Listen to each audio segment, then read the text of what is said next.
अस्सलामुअलैकुम बच्चों, आज हम उर्दू का आसान कायदा दूसरा कदम पढ़ने लगे हैं। तो बच्चों सफ़ा नंबर 20 खोलें।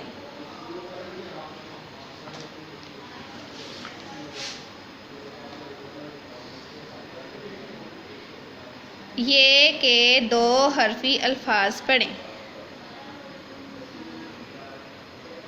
ते बढ़िए ते, ते बढ़िए ते, टे बढ़िए टे, टे बढ़िए टे, जीम बढ़िए जे, जीम बढ़िए जे, दाल बढ़िए दे,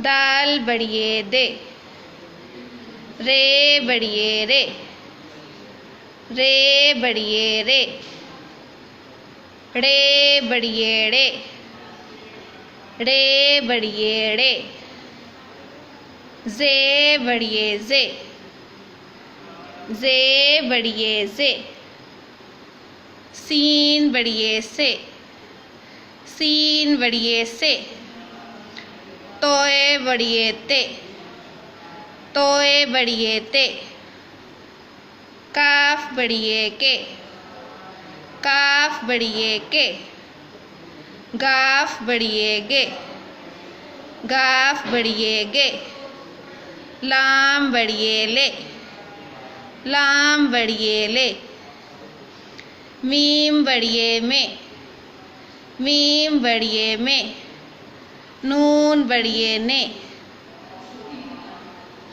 नून बढ़िए ने, हे बढ़िए है, हे बढ़िए है, हमज़ा बढ़िए ए, हमज़ा बढ़िए ए।